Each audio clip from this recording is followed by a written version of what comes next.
Baik, hari ini saya akan menjelaskan tentang mata kuliah penyihatan air dalam bagian tentang sumur resapan. Apa yang dimaksud dengan sumur resapan? Sumur resapan adalah bangunan yang dibuat sedemikian rupa yang menyerupai sumur gali dengan kedalaman tertentu yang berfungsi menampung air hujan dan meresapkannya ke dalam tanah. Sumur resapan biasanya dibuat di pemukiman padat, perkantoran, pertokoan, industri, sarana olahraga, dan lainnya. Adanya sumur resapan akan memberikan dampak berkurangnya limpasan permukaan. Air hujan yang semula jatuh ke atas permukaan genteng tidak langsung mengalir ke selokan atau halaman rumah, tetapi dialirkan melalui talang atau bagian atap rumah, terus ditampung ke dalam sumur resapan.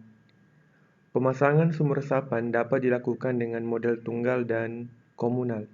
Maksudnya, sumur resapan model tunggal adalah sumur resapan yang digunakan untuk satu rumah, sedangkan untuk model komunal adalah sumur resapan yang digunakan secara bersama-sama untuk lebih dari satu rumah.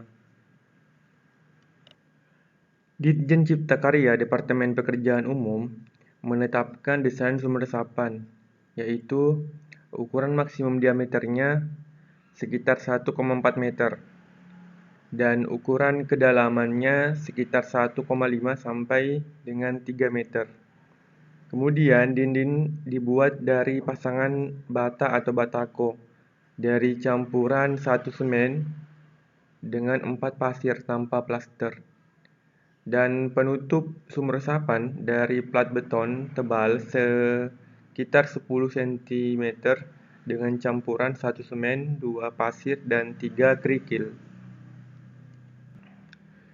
Air tanah merupakan sumber air yang sangat penting bagi makhluk hidup, dan kita sudah jelaskannya dalam siklus hidrologi, di mana air tanah ini merupakan bagian yang penting dalam kehidupan makhluk hidup. Air tanah tersebut tersimpan dalam lapisan yang disebut dengan akuifer. Jadi ketika terjadi hujan, maka sebagian air hujan menjadi limpasan di permukaan dan sebagian masuk ke dalam tanah dan masuk ke dalam akuifer.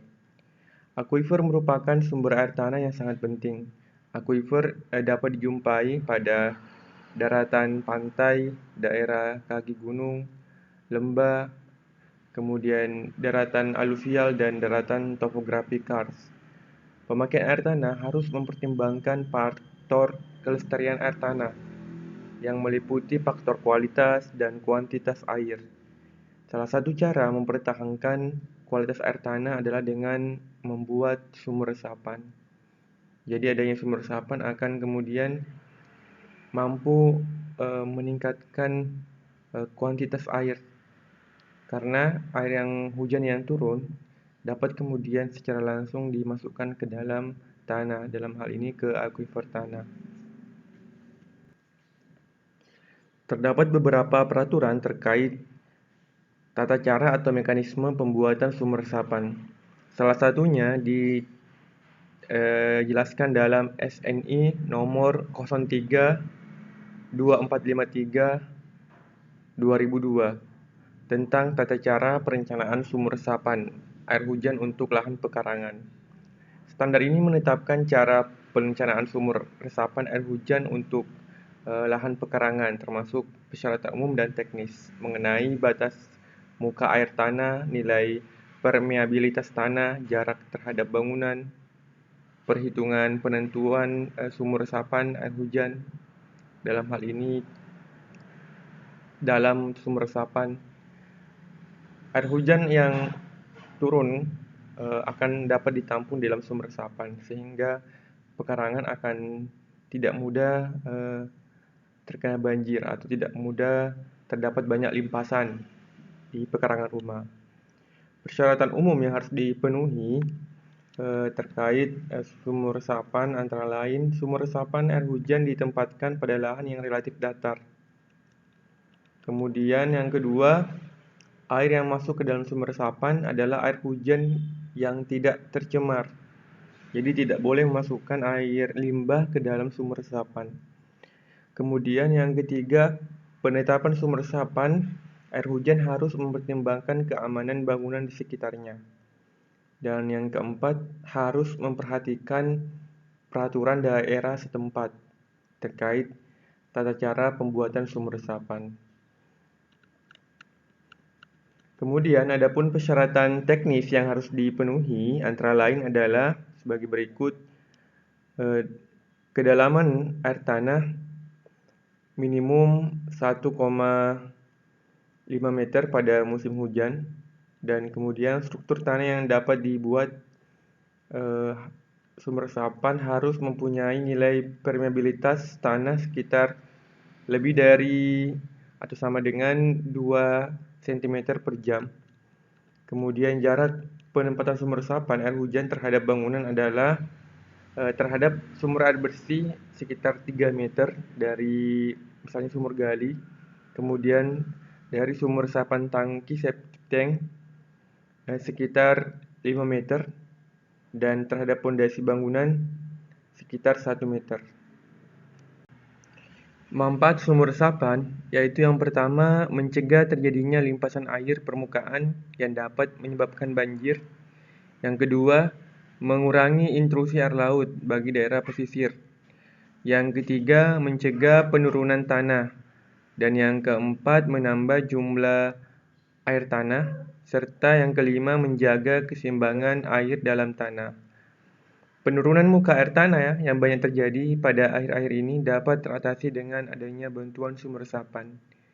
Tanda-tanda penurunan muka air tanah terlihat pada keringnya sumur dan mata air pada musim kemarau, serta timbulnya banjir pada musim hujan.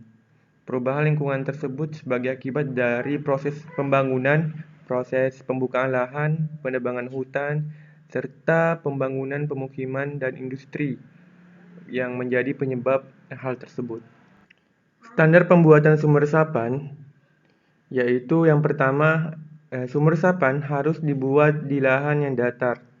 Yang kedua, air yang masuk ke dalam sumber resapan bukan air buangan atau air limbah. Yang ketiga, kedalaman minimal 1,5 meter. Yang keempat, nilai permeabilitas tanah lebih dari 2 cm per jam. Kemudian yang kelima, jarak sumber resapan dari sumber air bersih sebesar 3 meter. Kemudian dengan septic tank sekitar 5 meter, dengan pondasi bangunan sekitar 1 meter. Jumlah sumber resapan bergantung dari curah hujan, permeabilitas, dan luas bidang tanah.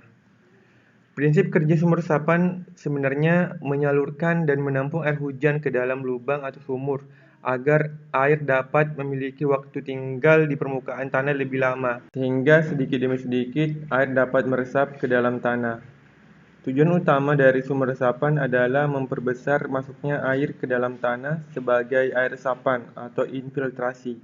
Dengan demikian, air akan lebih masuk ke dalam tanah atau akan lebih banyak masuk ke dalam tanah dan sedikit yang mengalir sebagai air permukaan atau air limpasan atau runoff. Semakin banyak air yang mengalir ke dalam tanah, berarti akan banyak tersimpan air tanah di bawah permukaan bumi. Air tersebut akan dimanfaatkan kembali melalui sumur-sumur atau mata air yang dapat dieksplorasi setiap saat, sehingga jumlah aliran permukaan akan menurun karena adanya sumber resapan. Pemilihan lokasi sumber resapan harus mempertimbangkan beberapa hal, di antaranya daerah padat penduduk dengan curah hujan tinggi. Lokasi ini bagus untuk dibuat sumber resapan, dan juga daerah yang selalu mengalami kekurangan air tanah. Dan yang ketiga adalah daerah yang memiliki aliran permukaan atau runoff yang tinggi atau sering terjadi banjir. Daerah perkotaan merupakan daerah yang berpenduduk padat, lahan yang tertutupi bangunan lebih banyak dibandingkan lahan terbuka. Di samping itu, kebutuhan air tanah untuk keperluan rumah tangga cukup tinggi. Tak heran sejalan dengan berkembangnya pemukiman penduduk, resapan air hujan semakin lama semakin sedikit. Sementara air tanah yang ditarik ke permukaan melalui sumur atau pompa semakin banyak. Wajar jika kota-kota terjadi penurunan muka air tanah sehingga air tanah menjadi lebih sulit untuk didapatkan. Salah satu alternatif untuk memperbaiki keadaan tersebut melalui sumur resapan. Sumur resapan dapat diterapkan di perkotaan, di wilayah padat penduduk, berupa sumber resapan individu ataupun komunal. Dalam membuat sumber resapan, maka harus kemudian diperhitungkan debit atau volume air yang masuk, yaitu Q. Rumusnya itu Q sama dengan 0,00278 dikali C atau koefisien aliran air dikali I atau intensitas laju dikali dengan A, luas limpasan ataupun luas permukaan yang di sekitar tempat yang akan dibuatkan sumber resapan. Sebagai contoh, sebuah rumah ingin dibuat sumber resapan. Sebelum dilakukan pembangunan sumur, maka terlebih dahulu dilakukan pemeriksaan. Maka didapatkan koefisien aliran airnya sebesar 0,61, kemudian intensitas hujan di area tersebut sebesar 130 mm per jam, serta luas limpasannya atau luas wilayah atau daerah yang dapat tergenang air sebesar 50 meter persegi. Berapa debit air sebelum ada sumber resapan? Maka cara menghitungnya tadi dengan memasukkan rumus itu, Q sama dengan 0,00278 dikali 0,61 dikali 130 dikali 50, maka didapatkanlah volume atau debit air yang masuk saat hujan, yaitu sebesar 11,01 meter kubik per detik atau meter pangkat 3 per detik. Nah, jika dibuat sumber resapan, maka secara teori koefisien aliran akan menjadi lebih kecil dibandingkan sebelumnya. Nah, sebagai contoh, sekarang kita akan menghitung berapa debit air setelah ada sumber resapan jika koefisien aliran di halaman rumah dan jalan sebesar 0,383 dan luas halaman dan jalannya sekitar 50 meter persegi. Jadi di sini yang berubah hanya koefisien alirannya, karena telah ada sumber resapan maka secara teori maka koefisien aliran akan menjadi lebih berkurang. Maka didapatkan Q sama dengan 0,00278 dikali 0,383 koefisien aliran dikali dengan 130. Ini adalah intensitas hujan, kemudian dikali 50 luas area di tempat dibuat sumber resapan, maka didapatkan 6,92 meter kubik per detik atau meter pangkat 3 per detik. Maka untuk mengetahui berapa volume air yang masuk ke dalam sumber resapan, maka akan kuis sebelumnya atau volume sebelum ada sumber resapan dikurangi kuis sesudah ada sumber resapan. Di sini 11 0,01 yang kita dapatkan sebelumnya dikurangi 6,92, maka didapatkan 4,09 meter kubik per detik yang merupakan volume atau debit air yang masuk ke dalam sumber resapan. Dalam membuat sumber resapan, maka yang harus diperhitungkan juga adalah kedalaman sumber resapan. Kita tidak boleh membuat kedalaman sumber resapan asal buat saja, karena itu akan membuat sumber resapan menjadi tidak efektif. Dan kedalaman sumber resapan sangat dipengaruhi oleh debit air yang masuk pada wilayah ataupun pekarangan rumah yang akan dibuatkan sumur resapan. Bagaimana cara menghitungnya? Caranya yaitu rumusnya yaitu H sama dengan H di sini adalah kedalaman sumur. H sama dengan Q debit air yang masuk sebelum ada sumur yang dihitung sebelumnya dibagi FK. F ini adalah faktor geometrik. Kemudian K adalah permeabilitas tanah. Kemudian dalam kurung 1 dikurang eksponen minus FKT, T di sini adalah durasi aliran, dibagi dengan VR kuadrat. R di sini adalah radius atau jari-jari lingkaran sumur. Maka rumus ini kemudian akan dapat menghitung berapa jumlah kedalaman yang kita akan buat. Sebagai contoh, terdapat rumah yang akan dibuatkan sumber resapan dengan intensitas hujan di wilayah tersebut sebesar 41,65 mm per jam. Kemudian dengan koefisien aliran sebesar 0,95 sebelum ada sumur. Kemudian luasnya sekitar atau luas limpasan atau luas wilayah yang dapat tergenang air ketika hujan yaitu sekitar 80 meter persegi. Nah, berapa debit air yang masuk? Maka dapat dihitung dengan menggunakan rumus. Di sini ada 2 rumusnya. Jadi rumus untuk mencari debit sebenarnya terdapat beberapa rumus dan 2 diantaranya bisa menggunakan rumus ini, yaitu Q sama dengan 0,00278 dikali C dikali I dikali A, atau tanpa menggunakan 0,00278 langsung dengan Q sama dengan C dikali I dikali A.